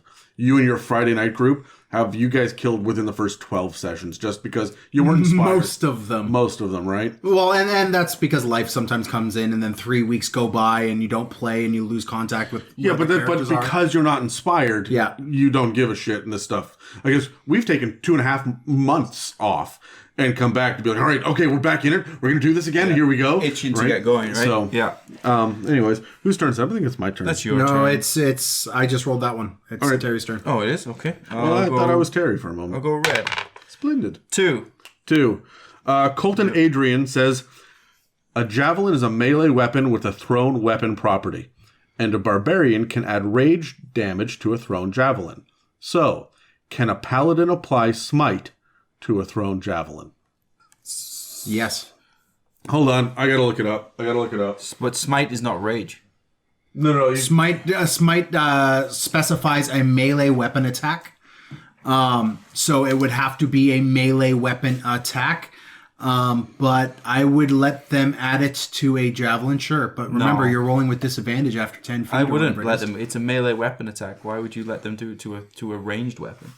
I would say because it's not a bow or a crossbow. Like I would say, they're totally Can you add different. smite to a rock that you throw? I would say yes. But it's melee attack, Dan. Divine Smite. Starting at 2nd level, when you hit a creature with a melee weapon attack, you can expend 1 spell slot to deal radiant damage to the target, in addition to the weapon's damage. The key phrase here is with a melee weapon attack. And if I was the ranger with Hunter's Mark, and you did that to the paladin, I'd say, well, fuck that then. If I hit them with my longbow, can I get the extra damage? Look, here's what I'm coming down to. This is, again, the poor wording, and it's open to interpretation. There's 2 ways to look at it. Is it an attack with a melee weapon, at which point, then yes, it counts, or is it a weapon attack that has to be melee? A melee weapon attack is confusing. Fix the wording. Okay. So I can see it from both sides on this. But a javelin is a melee weapon or a ranged weapon. yes, it can be used as a melee weapon, but if you throw it, it is a ranged weapon. What does the ranged property say specifically? I'm going to look up thrown, actually. I think that works too. The one of the reasons why I would be okay with this is, and we've talked about this in the Paladin episode, you get so few smites as a Paladin that, and you get so many attacks as a ranger or a fighter with a bow, that I'm not worried about the power differential. One is just far more bursty, the other is far more sustained. Okay, so first of all, range. A weapon that can be used to make a ranged attack has a range in parentheses after the ammunition or thrown property. The range lists two numbers. First is normal range. When attacking a target beyond normal range, you have disadvantage. You can't attack... Okay, so it does not give you anything. There's thrown. If a weapon has a thrown property, you can throw the weapon to make a ranged attack. Yeah, so this is my point. Okay, let me get my point out. Just because the javelin is capable of doing melee attacks does not mean that it is a melee weapon if you throw it. It is a ranged weapon. Same as a bow is a ranged weapon, even if I hit you with it. It is a ranged weapon. It doesn't become... I mean, technically it becomes a melee weapon at that point, but that doesn't mean I can add ranged weapon damage to it. Yeah, I can look at it either way. It's either a melee weapon attack, so a melee weapon is something that you use to hit people. Yeah, but there's only two types of attacks. There's melee. But hold on, or it's a weapon attack that is melee. No, I believe it's listed because there's two types of weapon attacks: melee weapon attack or ranged weapon attack. Here's how we figure this out. What is the best way to use an arrow? Do you shoot an arrow? Do you throw an arrow, or do you stab an arrow? No. And what is the weapon you use when you do that? Okay. Like the damage dice. If you're standing over there and I throw a javelin at you, what type of weapon did I just throw at you? You threw a melee weapon that has a ranged property. In that instance, it's a missile, yes. And it was a ranged weapon. It was a ranged weapon. In that instance, it was a ranged weapon. No, I get what you're saying. And even though I agree with you on this, because I actually do, I agree with you that it becomes a ranged weapon, I would still give the ability to smite. Can I now get Hunter's Mark when I hit you with my longbow? Why not? Okay, well now that you've done that to the Ranger and the Paladin, can my monk now stun somebody when they spit on them? Because that's now how I get ranged. No, because there's not a weapon attack there, and it specifically says an unarmed attack. Okay, but now I'm the monk going, well, you just changed their shit. So now I won't play a monk. Now I'll do this because it's not beneficial. See, I'm going to split hairs even further. If you can add Hunter's Mark when you hit them with a bow, right, from a bow and arrow. Now I cut the string and it's a stick. And is it technically a club or a bow staff? And is it now going to be like, you see where I'm just yeah. This is the same thing that we got into about where the moment you start to get specific, other things become very, very generic. And then they become ill-defined. And so this, I think, is going to come down to, like I say, it can be read either way because of the wording. And if the player comes to me and says, can I add smite to this? Then I will say absolutely 100% yes, but then I will add smite to it with any evil paladin that I'm throwing at you. And just so you're aware, this is a two-way street. Mm-hmm. Do you want to proceed in this direction? And I've honestly said that about a dozen times to people, and I get about a 50-50 response. But people saying, yeah, I want to do it anyway, and people going, never mind. My perspective on it is if you have this kind of rules question, just go towards the rule of cool. Like, right? And I'm okay with that. Like, if the monk can justify a reason why they're doing a stun attack with a sling, then I would be far less ready to do that than with a javelin, but still. I'm all about adjusting to rule of cool at times of ambiguity, but not at the times of specifics. Because then if I say that, next turn the wizard goes, I'm going to use gust of wind, except I'm going to fire it at the floor so I can levitate. Because it's pushing me. Okay, next one. It's just unique ways to use it. Like, yeah, sure, but it stops and then you fall, so... Yeah, but I'm saying that was just one example. But if we just go, if the paladin said that to me, read the paragraph to me. When you make a melee weapon, it's a ranged weapon. Next. Yeah, fair enough. Yeah, I'm like DM ruling. And honestly, this is a question to ask your DM for discussion. Do not get butthurt when you don't get the answer you don't want. Yep. Do it midweek after the session is over, accept the ruling at the table. And it is entirely... How many times have I said, I got this rule wrong last week, so here's how we're going to do it differently moving forward. Yeah, well. Right. And it's definitely one of those ones like don't get upset at the table. Go with the DM's ruling at the table and discuss it midweek. Any sort of rules disagreement. That is the way to do it. I thought that was a really, really, really good question. Well, I agree. That was a good question. And it is my turn to roll dice. Yeah. Oh, 15. So, oh shit, this one's from Intern Dave. Intern Dave asks, you all right, Terry? I'm good. Intern Dave asks, how do you keep your guys engaged in things during long breaks between sessions? Like during holidays, for example. Well, go on. I run midweek content, right? Like, and I've never really given a breakdown of what that is on the podcast. But midweek content is when you start to roleplay through Facebook. The general agreement is that you're not going to do combat, and if you are, you assume that that you're going to hit and it's going to do maximum damage, unless you state otherwise. Mm-hmm. So, as a rule, I will do that, and I will separate everybody off. So I'm in separate Facebook chats, or, I mean, you can do this through Discord or whatever you want, right? But that's how I keep people engaged. Also, I mean, we have like 4 group chats for each one of my damn parties, and they're all just, one of them's for memes. One of them is for organizing when you're going to show up. One of them is like in question or like in character role playing, and they've got questions in their character. And then one of them is I'm not invited to because it's secret party. It's the party strategy channel. Yeah. Yeah. So that, I mean, between those, I mean, just kind of sending D&D memes tends to keep people freaking engaged. I think for me, well, it all depends on whether or not, I guess it depends on whether or not people want to be engaged. Sometimes people want that break. Sometimes they want their D&D fix to just be for that few hours on a Friday night or Sunday afternoon or something. But yeah, I agree with Adam. For those people that want it, group chats is great. But I would say make sure it's what that person is looking for. Make sure that it's, what am I trying to say? Make sure it's not mandatory. Because then... Oh, I have a lot of players that just do not want to interact with that. Like, I'm busy. Yeah, right? Monday to Friday, I'm busy, man. You got me Sunday afternoon or Friday night or whenever you're playing. I have one player right now who just legitimately could not be bothered to show up 90% of the time, which is fine. When she shows up, she has a good time. When she doesn't, she's probably having a good time too. I don't care. I don't take it personally. Your character comes and goes on a whim. I'm fine with that. Yeah. Right. But I know not to bug this person with midweek content, and I know not to drop freaking like hints and clues and things. And no. She'll show up, get caught up on what everybody else did, and move forward and have a good time. The danger with introducing midweek content, and this is something that I've run into, is you have to make sure you have enough time to run it for your entire party if that became a thing.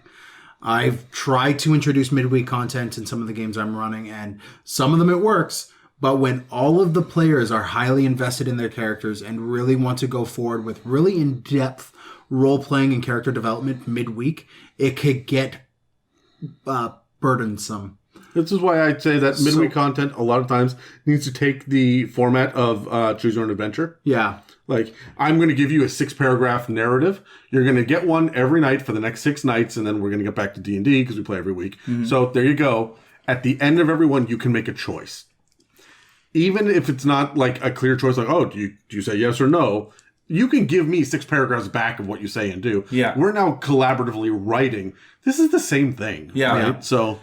I hear what you said. I think also it has to be what the players want, in that we're not taking away any of the pillars in the game, if that's what they want. Well, you guys know the way, I mean, I love combat, but I'm very roleplay heavy in my games. I'm very exploration heavy. I remember when we did that before, Adam, I said to you, we're going mostly tactics in the game because the roleplay stuff is coming to midweek content now. Yeah. And you adjusted the way you did it. You recognized, you were like, perfect. Okay, these people like to do it. Dan loves midweek content. Okay, we'll do that with him. But from what I'm looking for in the game, I want it to be at the table. Yeah. And so the big thing is midweek content is fine. Just know your audience and know what they're looking for.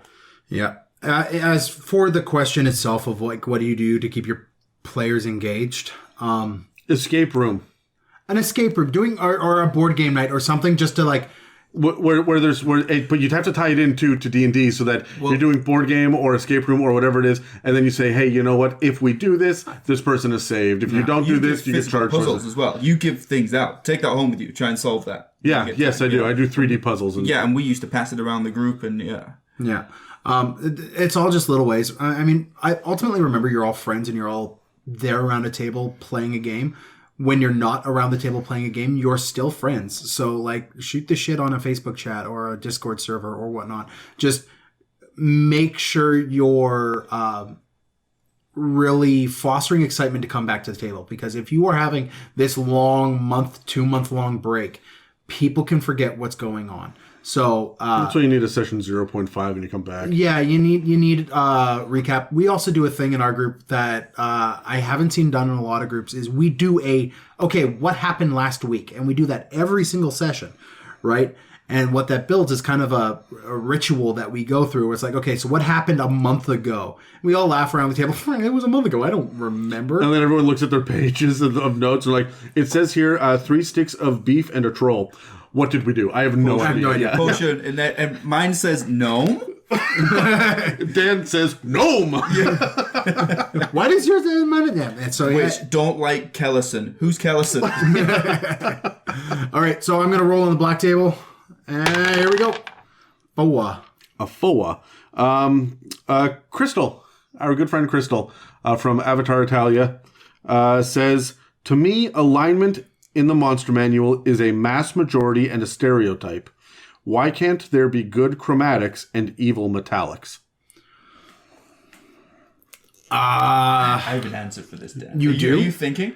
I'm thinking. My main reason is because that's how it's always been, and I am Daniel. Well, there's a certain expectation that you have, and I'm on board with having a maybe not necessarily good chromatic dragon, but definitely an amicable one, right? One that you could get along with, or that life experience has drawn it away from evil and have good story reason for it. But by and large, generally, yes, they are evil. That's the way I run it. And if they're not, pay attention to that. There's a reason. Okay, here's mine. I hear what you're saying. Good and evil according to who? It's the scorpion and the frog. The chromatic dragons are viewed evil by us as humans, saying they are evil. They're not saying they're evil. The black one is. The black one definitely is. Evil. They're saying that this is their divine right. This is who they are. They're dragons. They're whatever. And don't be confused. Metallic dragons are not good. You are food. It's grizzly bears and black bears. They are less likely to kill you, but they also need to eat. And you are a lesser creature. We, in the world, like in North America right now, we live our rule set. We judge good and evil based off, like traditionally, it's like Christian background, right? But if you go to like Scandinavia 1,000 years ago, they were raiding and pillaging, and that was perfectly fucking normal, and they didn't bat an eye at it. It was not evil to them. So the way I've heard this explained is to get away from the whole like enforced Christian morality spectrum. It's not like them. Good and evil is sanctity of life, and that's the way I've always viewed it. But again, according to who? Why does the red dragon care about your life? Well, that's a matter of focus. It cares about its life, but it does not care about others' lives. Yeah. Right? It does not hesitate to kill. Whereas a lawful good paladin will hesitate to kill. Right? Yeah, but the question unless is, it's against the most evil of foes. But the question is, why can't chromatic dragons be good? Why can't? Well, look, they're not. But they're not evil to them. Look, okay, all right. I'm going to step in on this because you guys are. I hear what you said. Terry, you've made this point in the past on the podcast. Yes, and I think that for the most part, you're both right. Alignment to me, let's go back to D&D. Alignment to me, instead of law and chaos, which people really see as law and anarchy, it should really be order versus disorder. Yeah. And the idea of good versus evil should really be selfless versus selfish. Yeah. And if you run it like that, then it kind of gives you more of a gray area for players to move around in as well. Yeah. But I always look at the nature versus nurture argument on this. And I think that the nature of a creature is the way that it is born. It comes into the world. So if I'm going to change what that alignment is, so it's different in the book, I mean, I've got bullywugs that are comical. I've got gnolls that are buddies. I play the gamut on this. I play multicultural Metropolis D&D, right, where it's not all of the orcs live over there. Then that's based on nurture. You're born into an evil society. You have bloodlust in your veins, but you've been taught the proper way to do this. And you've been slapped on the wrist so many times as a child that it is now ingrained in your system that this is how you react now, right? I was listening to a really interesting podcast about the idea that the concept of peace and people not killing each other is not the base state of humanity. That is not how we come into the world. Children are violent. We have to learn to be civilized. Even the concept of civilization is earned. Therefore, good really just means civilized. Yeah. And that really depends on where you were lucky enough to be born. It's just, it's a social agreement. That was, you could argue it was bestowed upon us, but it's a social agreement. Sex and aggression is the two reasons we do anything in the world. It's the two reasons we do anything else. It's the reason that we shower is sex or aggression. And I think you're right. Like what you're saying, like from children, I just don't think you can say good or evil. Dan is thinking why. No, I'm just thinking about aggressively showering and lathering up in a fury. Well, if you can't think, it means that it means it's the other one is why we shower. I think too often with alignment, I think we just say good and evil compared to from our perspective, but it's not all these different creatures. Yeah, and again, that's how I run it with nature versus nurture. If you guys as a party find a blue dragon egg and you hatch it and it's a hatchling, that it is going to fuck you up until you teach it. And you may end up, in the long run, with a good blue dragon on your hands. It may still give into base natures when it's pushed, right? But so will you. So do humans. Right? Like, I'm actually playing road rage is giving into basic human instinct to kill the threat which is around you. Yeah. I'm actually playing a character right now that's leaning into this kind of weird alignment twist. He was raised as a cultist, but he believed that they were right, even though he worshipped he worshipped a god of torture. But he was raised believing this is the way he should be and everything there is right. And like he wants to be good and he wants to, mold himself into society and join society. But he still has these base urges of, well, we could just sacrifice like the young one and that'll give us the answers we need to solve this problem. Right? Like that's just, it's imprinting. And I really like playing on the idea of nature versus nurture with that character. And it's lots of fun. So I think we're all kind of speaking the same thing here where it's, generally if we're playing just like a base monster that, the party's just going to murder and move on, whatever. Yeah. But I mean, if there's a good version of the dragon, there's a reason, right? If there's a group of good orcs, there's a reason, right? And that reason could just be they were raised good. Yeah, and I would kind of see it as, but it's just, okay, this is how I see it. You and me as a human going up to a blue dragon and saying, hey, you're evil. And I'm going, no, I'm not. This is my territory. Do your chickens think you're evil? Because your argument would be, no, I'm not. This is my territory. You live in my house. And I will cut your head off and eat you when I choose. Yeah, that's just... Yeah, no, look, I'm with you 100% on this, Terry, but this is why we're saying that we think that you can be raised into someone else's perspective. Yep. And you can be turned... Look, I really believe in what Joker said to Batman. You are one bad day away from being me. That's true. Yeah. Right? We are all just that one day of losing everything. How many days can you go without food before you're willing to kill? Now, hold on, before you answer, how many days, Dan, and don't answer this, it's hypothetical, how many days can your children go without food before you're willing to kill? Does that make you a bad person? Whatever that answer is, right? Does it make, because neither way is a good answer. Right? No. There's no happy ending to that question, right? So that doesn't make you bad. Therefore, it's all circumstantial, right? You start off with the base nature of who you are, and everything else around you, your environment, leads to the nurturing of who you are today. Yeah. Right? When that environment changes, you are going to change. And that is true of every NPC, every big bad evil guy, every monster that I've had in any campaign. I'm always asking why. right? And honestly, I have yet to really have a bad guy that's been bad. Yeah. Capital E evil? No, not really. Misunderstood, angry, vindictive, wronged, jealous, selfish, pissed off, but not evil. Yeah. Right? And the moment that you go, and start twirling your mustache, you are not engaging. Yeah. So that's me. Yeah, fair enough. Good question. Good question, Crystal.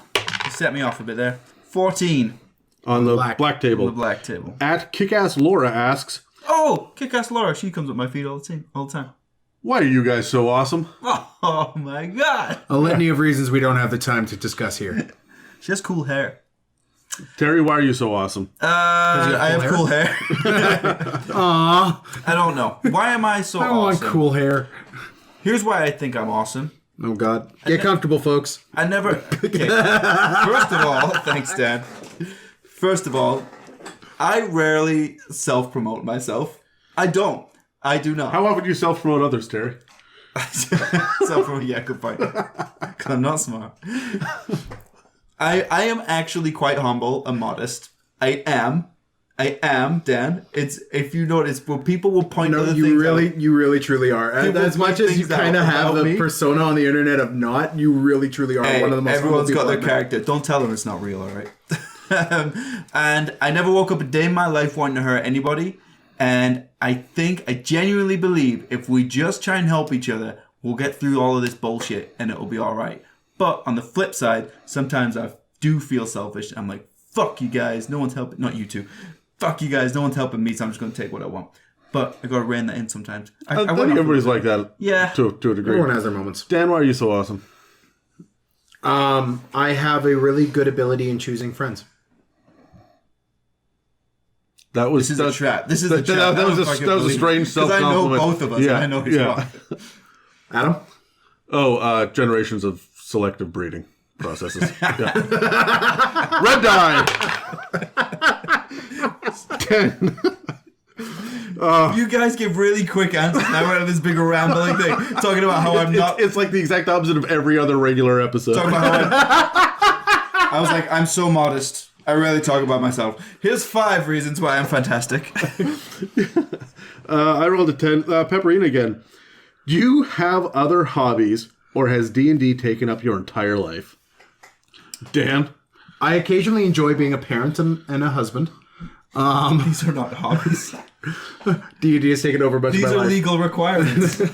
No, I've played Warhammer 40k for a long time. I enjoy comic books, and Adam and I are both very big cinemaphiles. Like we love watching Cinephiles, sure. We both love it watching movies and TV shows. You got the name wrong of the thing that you were saying you were. Well, you said humble, but you meant egotistical. I was at least close, Terry. God. I was on the wrong end of the spectrum.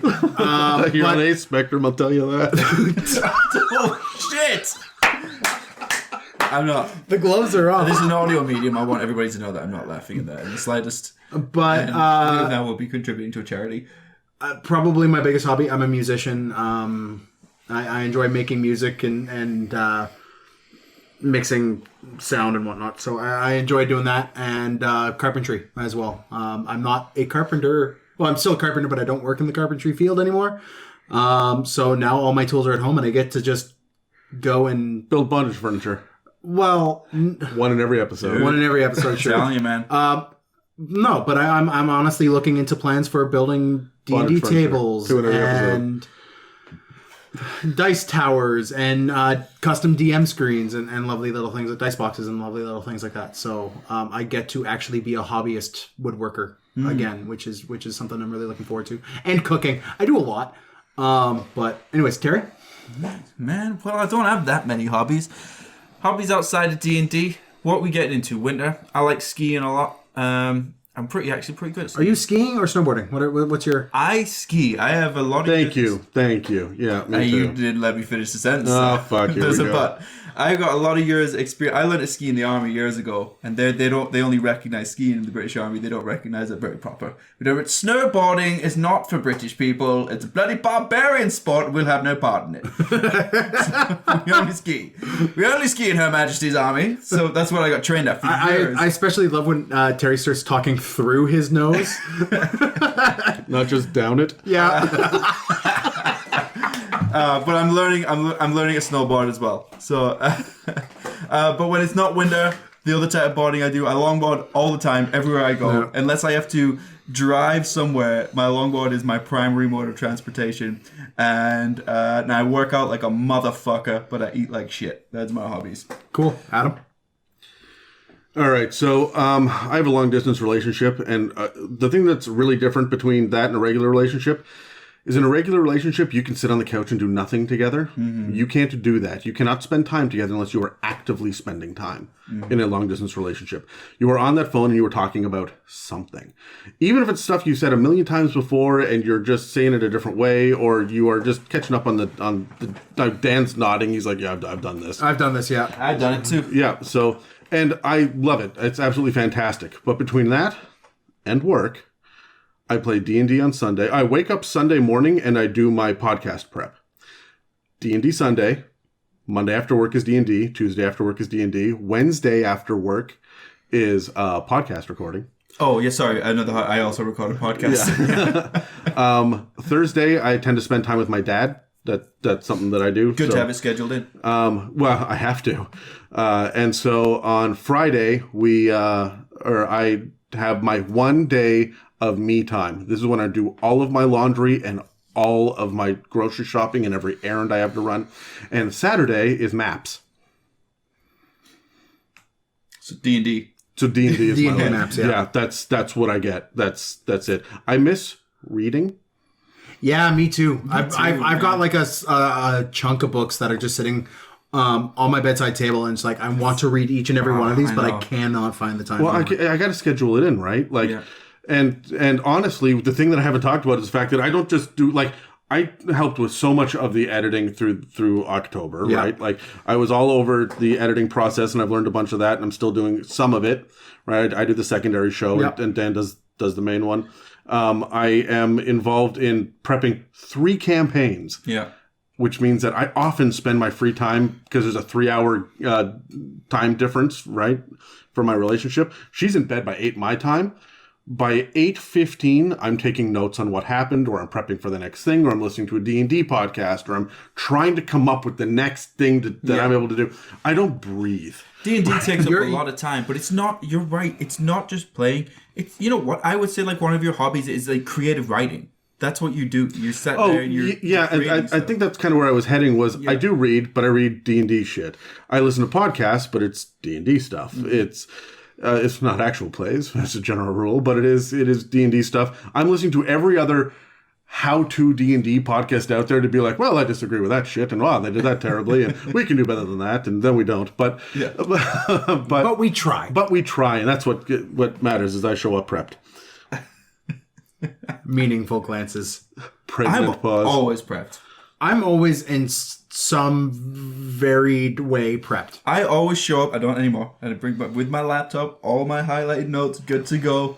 Dan's like printing it off as we walk through the door. Yeah, but no, my phone blows up with Facebook messages about D&D, Instagram messages about D&D. Mm-hmm. I'm checking out a couple of Discord servers that are regular to D&D, and those things just, oh, you have 983 new notifications. Yeah, I find Discord servers are hard to follow when they get super active and have like 1 million channels. Yeah. It's really hard to follow. So I'm looking around going, well, what else can I do? I like writing. I like drawing. I'm not good at it, but I like it. Maybe we should build some PDFs and put some content out, and that'd be a lot of fun. Hell, I do all that for my D&D groups anyway.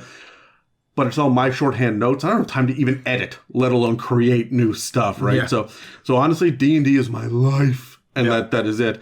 And one day, I will be a player, not prep. I have promised to you that I will run an extended campaign with you in it. I just don't know when. I don't know if you will be a player, because you're one of those rare people, Adam, where you have a combination of a creative mind and a details mind in the same, and they come together, and that's why D&D is perfect for you, because you want to create, but you also want to make systems and procedures and and spreadsheets. Yes, that's true. I do love spreadsheets. You do. We're actively working off of Excel spreadsheets right now. Anyway, my turn. Your turn, Dan. Gonna grab the red dice. 19. Done it, I think. That is 19. No, it isn't. She_Hulk_out All right. asks how to make the sexiest character possible. And I'm the one who rolled this? Yeah, good luck, Dan. First, you start with a gnome. I'm gonna give you a hint. Make them taller. Dan, you're very tall in real life. Yeah, I'm 6'1". Yeah, that is okay. 6'1", 6'2" is the sexiest of heights. Okay, Thank you. Because anything after that starts getting weird. Yep, you're not wrong. I have a group of friends. They are 6'7", 6'6", and 6'5", and we were all standing around a circle. Too much in it. We were standing around a circle just talking about our kids because we're all new dads. And I just remember looking up, going, "I'm 6'1". I am not in any way, shape, or form short. But what the shit? My neck hurts. How do people who are like 5 foot deal with life? Yeah, and for me, They just look you square in the nipples. Or belly button. But it's a sexy height for you, but I'm forever walking around telling people that I'm 5'11" and 3/4", which I am. I'm 1/4 inch off being 6 feet. It's funny that this question came from Danny, actually, because she called me out on that, said, somebody's mad that they didn't hit 6 feet. And I'm like, yeah, I am. All of my forever. Yeah. So, yes, start tall, I guess. Boost the charisma stat through the roof. Probably play a tiefling so you have a little bit of that exotic accent. And that could be either male or female. I don't know. This isn't. I would just have a high charisma tiefling. Or an Aesmere. I don't know. I think it would be a challenge to do like a objectively sexy dragonborn.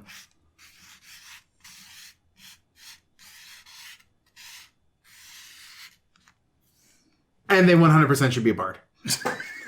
Thank you for writing that out on a piece of paper, Adam. Adam's throwing up like recipe cards of like sexy tips for death. Flick your hair. I don't have hair to flick. Do whatever. But they flick their hair a lot. What's That's the the thing question? sexy people do. How to make the sexiest character possible? Yes. Don't play the character, play the crowd. That's how you make something sexy. If you're in game when you're trying to be sexy, don't try and be sexy to the character. Try and be sexy to the player, because the character is an extension of them, and adjust to people. Don't be. And people say be yourself, but what they really mean is adjust to other people. Don't be so definite on you are this person. Everyone needs to adapt to you. Yeah, it really plays out with like sexually aggressive CrossFit chick Kogu would never work with me. Purely But adapted to me. 100% a Terry character. Dan, that's exactly. I need like a tender, motherly type character. That is why you got a goblin, because I'm playing to the character or to the player. Exactly. Right? You adjust to the people. You don't play the game, you play the crowd. So Well put, Terry. So to say it so you don't sound like a sociopath, my answer is listen. That's it. Just listen. No. All you have to do is listen. If I know women, they don't want you to listen to them. No, listen. If you want to make a sexy character, and guys, let me remind you that I made Irvindale. I created him, and both of you. God damn. Because all the girls love Irvindale. They do. All the girls loved Irvindale. lame. And then there's this new Leyland. Yep. Yeah, and you're a playing him shit the name. exact same way, and I'm just like, I hate this guy. I objectively hate this guy right out the gate. I didn't like because I didn't believe a word he was saying. I was But like, he I've would. met you and I believe you. That is because he's completely honest.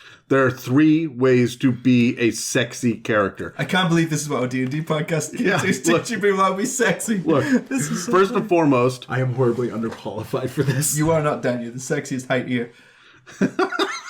that's your only qualification. No, dude, man, I get beard envy from you two all the time. You seen this shit growing in now? It's looking pretty decent. Thanks, You man. almost got AstroTurf going You on. have nice, furry cheeks. Dan, you got like, do you know what you look like right now? What? Season 2 Ragnar Lothbrok. That's what you got going on now. Every time I look at you. I'm on board with that. Yeah, exactly. No, thank you. So my answer. Is that Charlie Hunnam? Go on. No. So first is listen, and truly listen. Second is be giving. Always do for other people. And third, and almost more important than the other 2, is maintain eye contact. while you're giving? Because I heard. Look, these are also my sex tips, right? On how to be a good lover. I think you gotta drop the eyes every now and again. No, listen, maintain eye contact, and be very giving. Yeah. Daniel. I'm not looking at you very intentionally right now. Terry, roll the fucking dice. Terry, roll the fucking dice. No, hold on. One last thing is, if you enunciate slowly and drop your voice, it will be incredibly Grading. effective. Daniel. No, I'm not looking at you. No. What's the actor that's in the blacklist? It's in the blacklist? Oh, James Spader? That's what you sound like.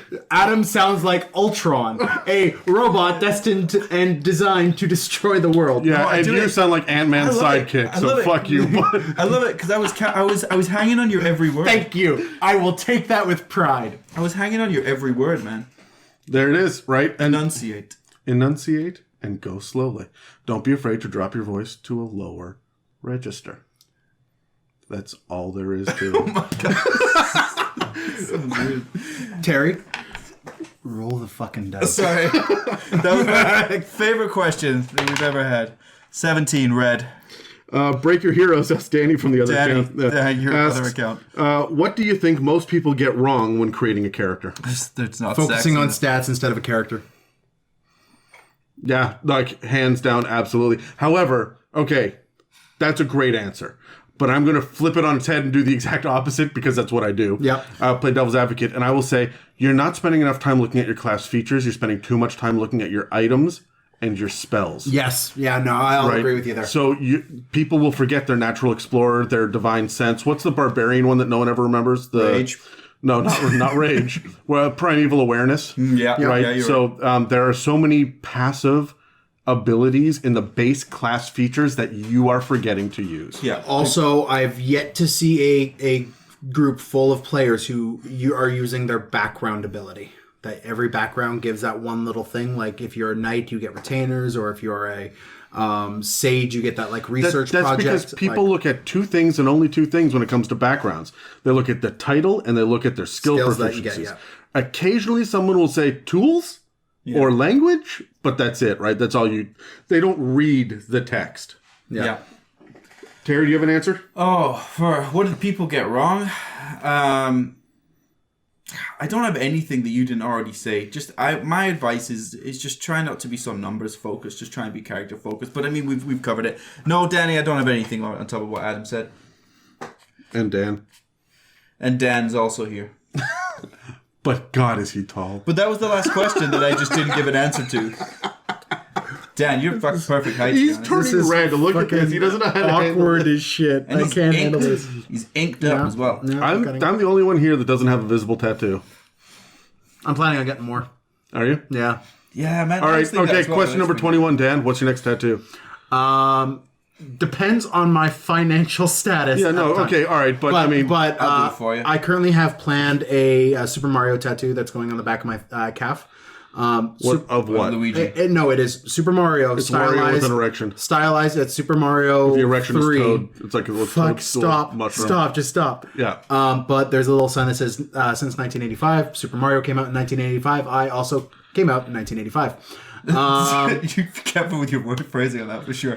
But the second one is I want the entire like story of Jonah as a sleeve on my right arm.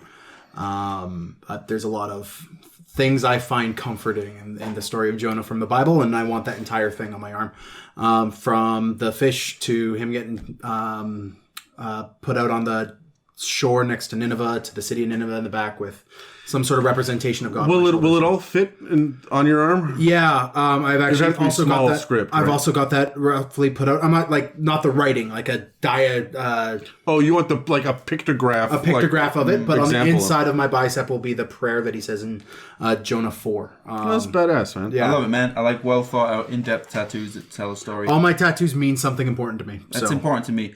I'm getting a hentai Peach and Bowsette tattoo sleeve on my left arm. Adam? Did you just say fucking words? What did I just say? Nice. Seriously, what did you just say? I did not understand. A hentai Peach and Bowsette tattoo. What is a hentai? Internet, please write in and tell Adam what a hentai It's is. like anime porn. Oh, I'm glad you didn't know, to be honest. God I'm not damn. really getting that, but I might get like a peach pinup, I think. That'd be cool. Nerdy. But no, I have to finish off You a this. big fan of Peach? I mean, who isn't, right? anything Like, leggy and blonde I'm into. But I'm more of a Daisy guy.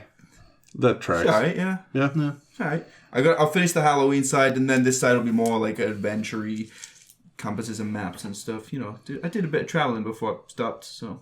Cool. Yeah, for me, it would be the Gemini symbol of the two like stick men essentially that are joined by the Yep. Yeah. with the comedy and tragedy masks on top because my acting background and I love theater and everything, but also I'm a Gemini. Tracks with so. D&D as well. Yeah, also D&D, I just said I have no idea what I'm talking about. D&D, Dungeons and Eberron. Actually, I think that came out last month. So, Yeah. Yep. anyways, we should probably look into that one. For someone asks a question on the next mailbag. Artificers. Oh man, I really, really am excited about Artificers. A 13th class. Man, I'm excited about artificers as well. Fuck. That's how we say it in England, Dan. It's Art. Let's say it again. Artificer. Artificer. Yeah. So you Hold on. Artificial. It tracks. Yeah, I agree. That's a proper way to say it. It's putting the wrong emphasis on the wrong syllable. According to whose language? Artificer. Artificer. Yeah. Artificer. Artificial. Aluminium. Yeah. Anyway. Well, you're Canadian, so you should say aluminium as well. I said aluminium in Tennessee with my wife's family and got mocked relentlessly. Well, you tell them, shut the fuck up. It's not their language. But you have to say it in their language, and you start with "Listen, y'all." I say y'all a lot, say and I get y'all called now out. as well, I get actually. called out up here a lot for saying y'all. Fun. I was talking with my. Is that what it is? It's fun. Is that what it is? I was talking with my wife's grandma today. She couldn't get a hold of my wife, so she called me. And she's from Tennessee. She's got a southern accent. Hung up the phone, went to go do my job with my boss, and he's all like, "Why are you speaking like that?" Like it took me all of. Oh, you mimic people's accents, though. I right? do, and I'm terrible for You it. should I do it see how he subconsciously. speaks after you leave the room, Terry. Pip, pip, cheerio. I'm from the north of England, so we don't want to talk about that. So this has been another mailbag episode for the It's a Mimic podcast. This is number 4, guys. We're going to continue to do this about once a quarter. So please, everybody, send your questions into us. Don't just think that it's got to be through Instagram. You can reach us at info@itsamimic.com. There's a number of different places that you can post, including comments on YouTube and Podbean. You can get a hold of us through, hell, even ask a question in an iTunes review. Check us out. We're on Twitter. We're on Facebook. We're on TikTok now, surprisingly, which is shocking and jarring to me that because I am not a young person. But there are many different ways to reach out to us, and we would love to get more questions. So please reach out and let us know if you have any further questions or follow-up questions to this. We will throw it all. The first 20 questions go onto the tables, and I've actually got a backlog of other questions that are going to work their way in as well. So get your questions in early and have a Merry Christmas. Yeah. Happy Christmas. Happy holidays for those of you who don't celebrate Christmas.